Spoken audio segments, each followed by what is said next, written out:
Hello, we are back in Microsoft Flight Simulator and we're having a look tonight at the Boeing 777 made by Captain Sim.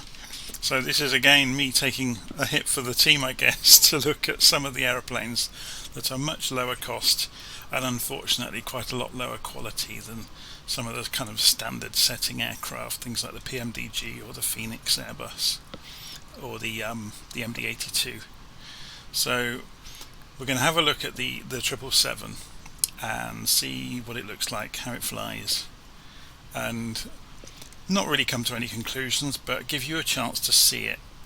And I'll offer a few opinions along the way, and I'll try not to be too harsh, because obviously this is a much lower cost aeroplane than some of the others.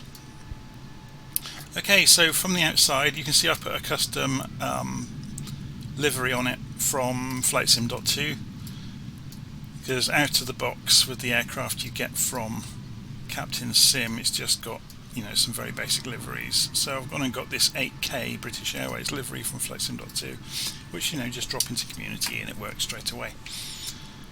Okay, so from the outside you can see this actually looks remarkably good, and you'd be forgiven for thinking, you know, this is going to be an awesome aeroplane.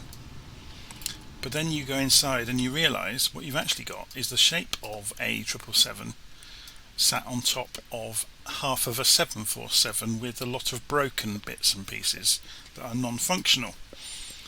So a lot of that is the fault of the simulator itself, because of the out-of-the-box 747 in Flight Simulator is mostly non-functional, and you have to go and get something like the Salty mod to make it work, which obviously you can't do with this because this has only got half the panels here anyway, and you've got odd things like the panels here on the side don't work. Anyway, let's go and at least get it fired up and take it for a fly and see how we get on. So up above, first thing we're going to do is turn the batteries on, and that gives us some power all around the place. We're going to turn external power on because it's available. We're going to turn the APU to start. Having done that, unfortunately there's no easy way of checking the status of the APU, because I can't for the life of me find any switches that actually work to control the screens, which is a bit of a shame. So we're not going to worry too much about that, we'll just give it a few moments, and while we're doing that we'll have a look. So we've done APU start. We're going to put APU Gen to on, so let's go back to our normal view, look up overhead. APU Gen is already on. Fuel pumps need to go to on, so fuel pumps are over here. If I put the centre pumps on, there's no fuel in the centre tanks, I think, with the default configuration that you get after just installing it. So we're going to turn those back off. We'll just be using the wing tanks. Because we're getting ready with the aircraft, really we should have had the nav lights on already, just to inform ground crew we're already in the aeroplane. Then the beacon lights come on because we're going to start the engines in a moment. Okay, so now we're going to have a look at the FMC. You can see there are various levers in our way, and bizarrely the speed brake lever doesn't work. You can hear it moving, but it doesn't animate.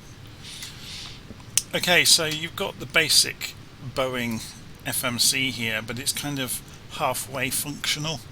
So you can go to position initialization, we can pick up the GPS and drop it in. We can say where we are, we're at Stansted, so EGSS, and drop that into the reference airport. We can then go next page and see what they've actually given us here. Next page, okay, so that's okay. We can go to route. We haven't got EGSS in the scratch pad, which is a bit odd. So we can drop that again into origin. Let's pretend we're going to go to Edinburgh. We're not actually going to go to Edinburgh, we're just going to fly around and come back in again. So EGPH, we're not going to do a company route, so we go to performance initialization. Cost index 50. It's got flight level 100 already on the cruise altitude, so we'll leave that alone. We'll put 1 into reserves, which will be £1,000 of fuel. Go to thrust limit, which is obviously your climb program. Flaps, put 10 degrees. If we click the V speeds, they pre-calculate for us, which is quite cool. and we can execute all of that. And if we go and look in the legs page, we won't see anything yet because we haven't put a departure or arrival in yet. So we'll go to departure or arrivals, go to departures from Stansted, runway 22, BKY5R, execute, go back to departure arrivals, go arrival into Edinburgh, ILS for runway 6, using the AGP E1E route, and we'll execute that. If we go and look on the legs page now, we've got a whole load of legs, no discontinuities. I don't think it's accurate enough to model discontinuities, to be honest. I think that's really what's going on. So you can see there's the end of our standard instrument departure just by looking at the ranges. And there's the beginning of the standard approach route.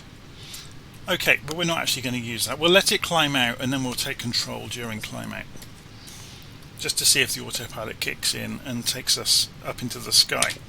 Okay, so how do we start the engines on this thing, having done the flight management computer? Oh, before we do that, let's have a look at the master control panel for the autopilot. So what do we get here? It looks kind of spaced out and strange, doesn't it? So we want to turn the heading to match our heading takeoff direction, or runway takeoff direction I should say, which will be 222 degrees. So we'll just spin that round. Altitude's already at 10,000 feet, that's fine for what we're doing, although we're probably only going to go to 5,000 feet. But you've got auto throttle switches here, we're not going to switch them on yet. We'll have a play with these when we get in the air. We're just interested in getting these numbers to somewhere realistic, so 220 knots. So we would have to arm the auto throttle and hit the auto throttle key then to make that happen, which is all good. To be honest, on takeoff we'll probably go for flight level change. So with that in mind, let's go and turn the target altitude down for today's purposes to 5,000 feet. Well, actually 3,500 might be. We need 2,800 for the entry into the ILS, so we'll go for 3,000.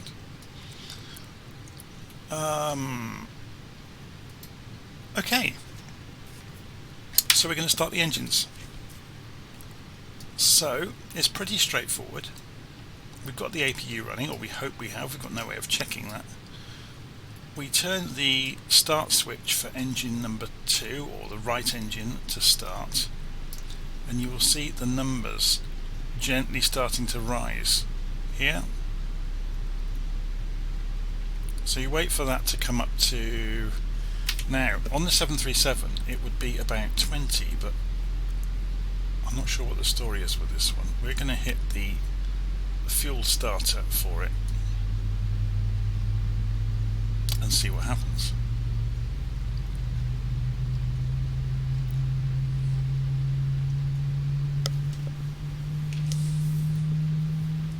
Should we go and look outside?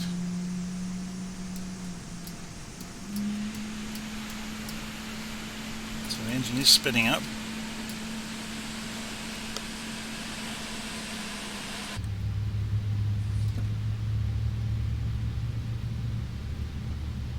I guess you have to remember, if it's anything like realistic, these are enormous engines, so it will take some while for them to build up momentum before the fuel comes in and pushes them on. Okay, so if we look overhead, you should see, the starter for engine number 2 has gone back to norm. So we'll turn the starter for engine number 1 to start, and you'll see the N1 number starting to climb gently. There it goes. So I don't think this is very realistic, so we're just going to hit the starter for it and let it speed up. So we just wait for a few moments. We can actually watch overhead for the start switch to go back into the centre, which means the engine is up and running. You can see here we've got hydraulic faults on the left engine. That's because it's not running yet. That should go out when the engine comes up to speed. So although we're kind of talking a good game here, it's pretty obvious things aren't realistic around this cockpit. It's all a bit odd.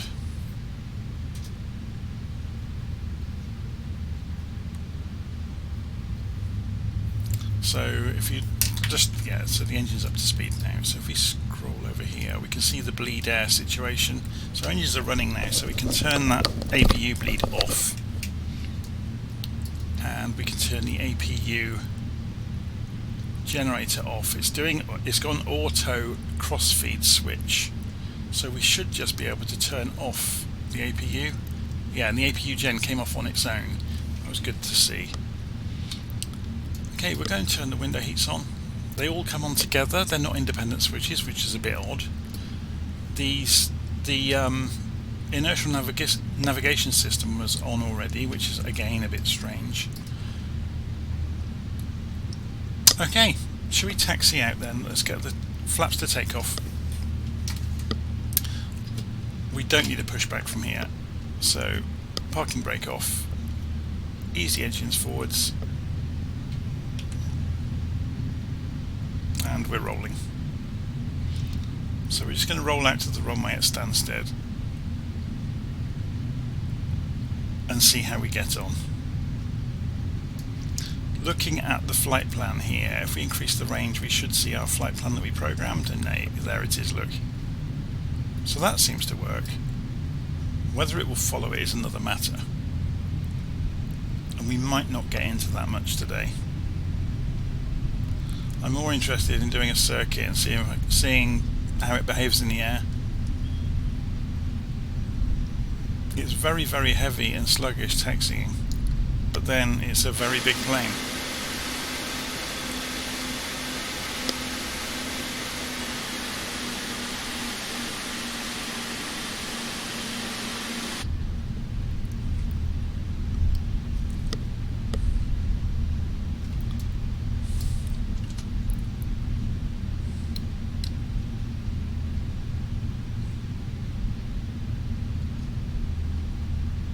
Where do you think he's going?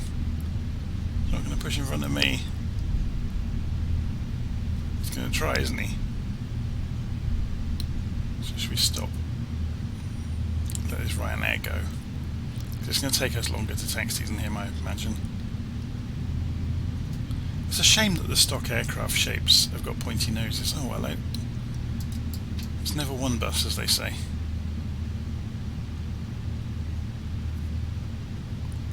Any more waiting? Or is it just everybody picking on me like the ice cream vans do when you're driving in or when you're taxiing in? Where does he think he's going?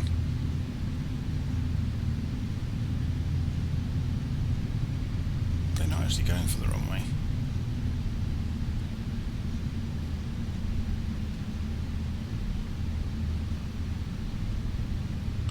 Apparently not.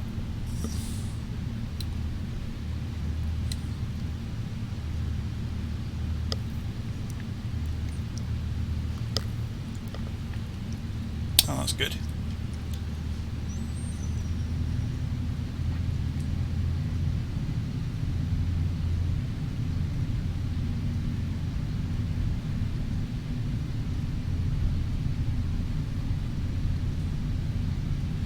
Okay, somebody's doing aerobatics over the field.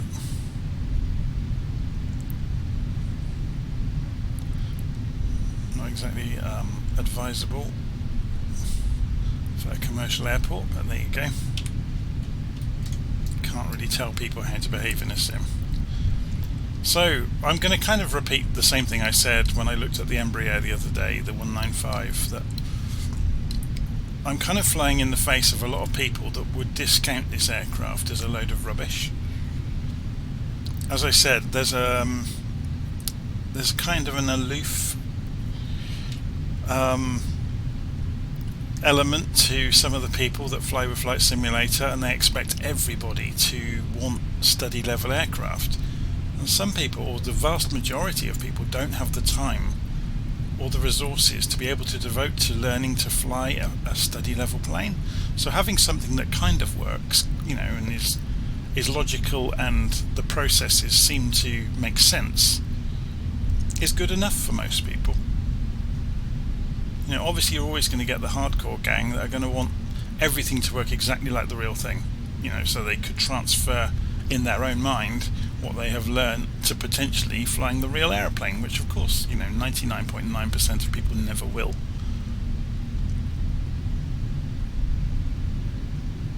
But I don't think there's any harm in having these simplified aircraft that for a price level are actually okay, you know. Okay, they're not wonderful, but then the likes of myself, I've got the Phoenix Airbus, I've got the PMDG 737s. So, and I've got the Leonardo MD-82. So I've been kind of spoiled in a way. I'm very privileged in that regard that I've had the time to spend with those study level planes and really appreciate just how good they are. But in some ways, actually seeing a plane, one of these more basic aircraft is really good, because it makes you appreciate just how good the more advanced aircraft are. Otherwise you wouldn't know. You'd expect everything to be that good. And it kind of warrants why they cost so much. Okay, so let's accelerate down the runway. So I'm interested to see what the engines go to. I've pushed the throttles against the stops. Will they go over 100%? Yes, they will. That's interesting. So I'm going to pull them back just to see what happens. Push them back again. So we're at 93% or thereabouts. Try and get back on the centre line. Okay, so rotate. It's fishtailing a little bit, but that's fine. And we're up. Gear up.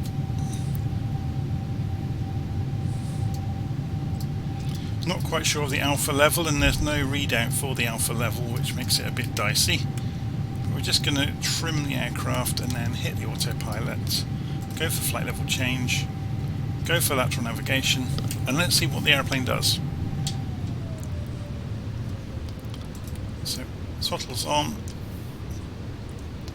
auto throttle is on, and let's just watch that vertical speed. It seems to be okay.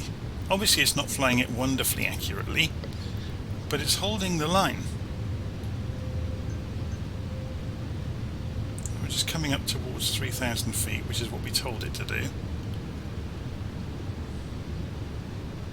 Right, so at this point I'm going to go and run a little nav map in the background so we can see where we are along the route. So we can see we're just climbing out. So what we're going to do is switch over to heading mode. We can see this would fly the standard instrument departure, the SID. So it would do it. So we're going to change back to heading mode and get this to go to 40 degrees. So I'm just going to spin this before it gets there. So you can see the marker, which is responsive, so that's better than the embryo we saw the other day. So let's do that. And we'll go to select heading by pressing the middle of the knob. So the aircraft should now follow 40 degrees. And if we go and look at the runway here, it's actually 42 degrees, but there's a crosswind. So we'll go for a few degrees less, actually, to give us some room, because the plane is going to be pushed sideways by the wind.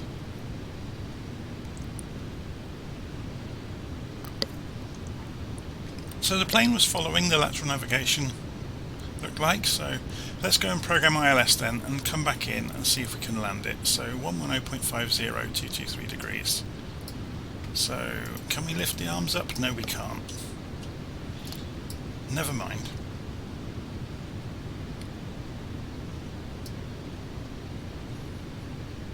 Okay, so we don't appear to have... oh, here we go. Here's the nav radio. Except it probably wants it over here, doesn't it? Yeah. So we will go... what was it? 110.5.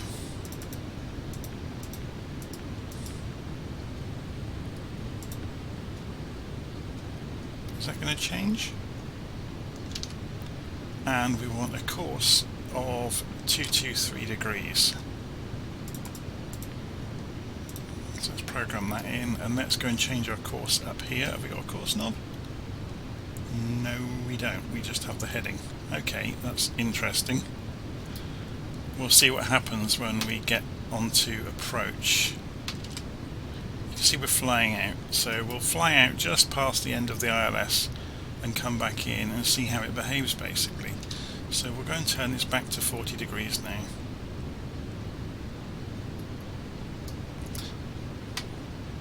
So yeah, I don't think these tablets do anything. I think they're kind of just a piece of three-dimensional asset in the cockpit.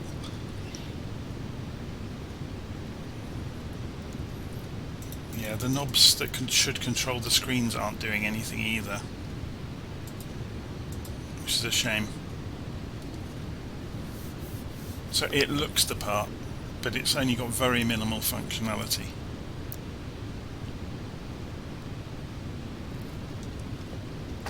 I wonder if the flight directors work. Yeah, the flight director works. Good. It's interesting that we were able to use lateral navigation without the flight directors on there.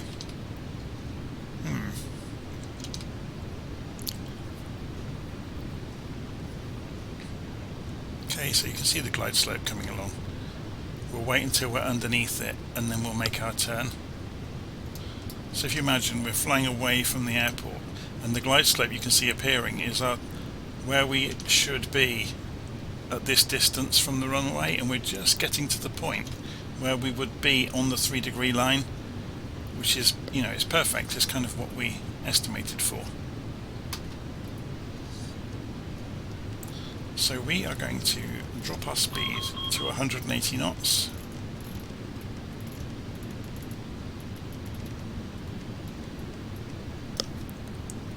We never actually retracted the flaps because we've been going slowly the whole time. But we will go for the next stage of flaps, just to make sure we don't fall out of the sky.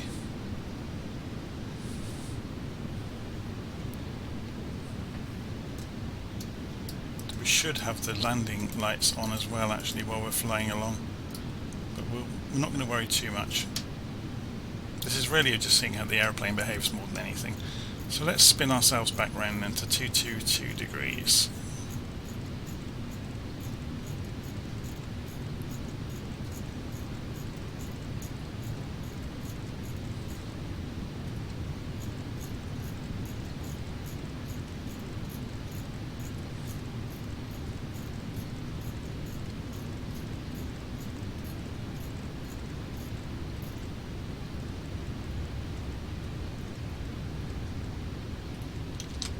Let's see what that turn is going to be very sharp, look, because we've dropped the speed. So we'll actually go for 200 degrees, which would give us an intercept angle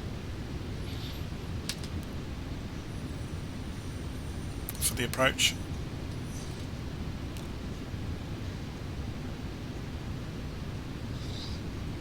So we should have about a 20-degree intercept angle. So we're going to drop the gear.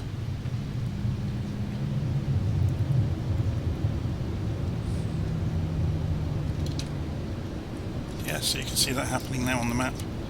Let's get rid of this so we get a bit more room to see what's going on. So we'll go for 210 now. We'll switch this to approach mode. You can see the ILS coming. Should we try approach mode? I'm not sure if it's even worth it, to be honest. So what we could do is, we can see the airfield out there. What we're going to do is sit up in the cockpit. Oh, if we sit up we can't see the instruments, that's a shame. Okay, we'll have to do this from where we're sitting then. Not a problem. So I'm going to turn the autopilot off, turn the auto throttle off. You can't actually switch that off, which is a bit odd. So we're going to fly this in by hand just to see how it behaves. So we're looking at the vertical position here and the horizontal position. So this is the localizer, this is the glide slope.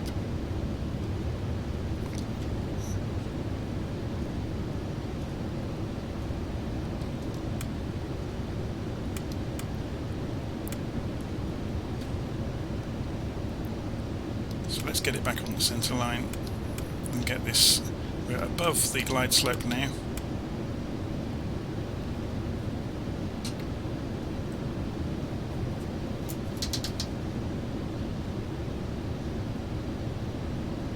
So I'm using the spoilers now with the lever that doesn't move.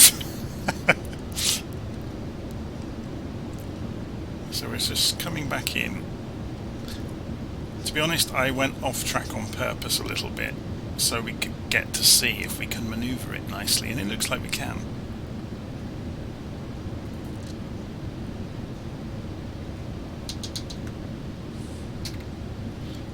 So we're going for full flaps. A little bit above the glide slope still, so we'll drop the nose.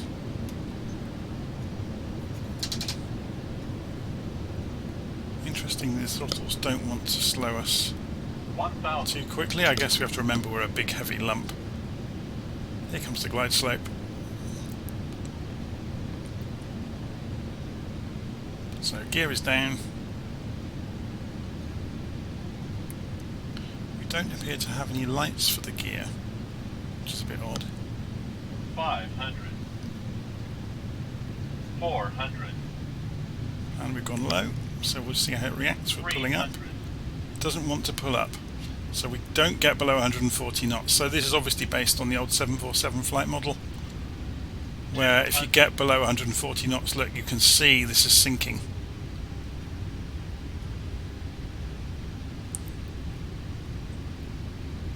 So you're kind of playing with fire if you get below 140 knots with the old 747 flight model. 100.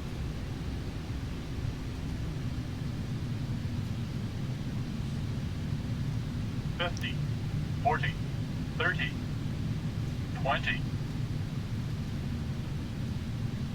And it floats just like the old 747 used to. 10. And we're down. I haven't configured reversers. The sounds are very good, I'll give it that. So it's a big heavy plane, and obviously we landed with half a tank of fuel, which you wouldn't do in the real world. But it's got the old 747 flight model, that was very obvious.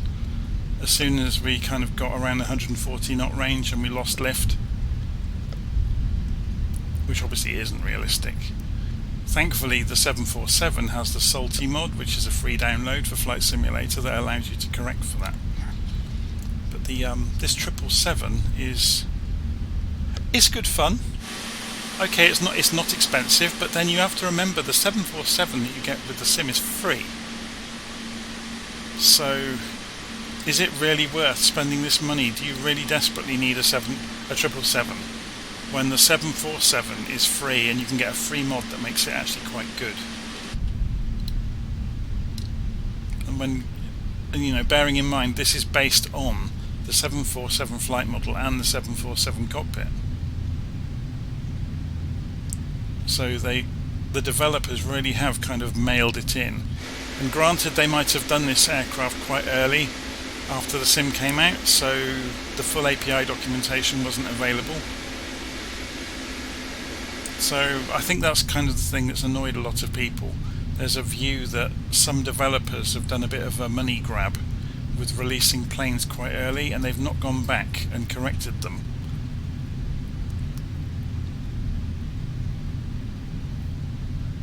But then it's not a very expensive aeroplane, so you know, you can't really complain too much, because it's still an awful lot of work to put an aeroplane together. Okay, I'm not going to taxi all the way back. You can see how far it is to the terminals. It will take all day. So we're just going to park it up here and just have a look at it from outside. Put the parking brake on. So I mean, it looks the part. There's nothing you can say against the way it looks, it's just the way it behaves. It's a bit of a letdown, but if you're just starting out, I think it's probably fine. Except it's quite difficult to fly, because it doesn't fly the way an aeroplane really should. It's kind of that very simple early version of the 747 flight model, which, you know, you can learn the way around it, stay above 140 knots and you'll be good. But it has got that massive ground effect issue that the 747 used to have. Anyway, I'm going to leave it there. So that was the Captain Sim 777 in Microsoft Flight Simulator. Hopefully you found that instructive, and if you have been thinking about buying it, now you can make your mind up. So I don't actually think it's that bad. The only way that it looks bad is if you compare it against the airplanes that cost 3 times as much. Or that's kind of the way I look at it. So I'm going to leave it there, and I'll see you again soon.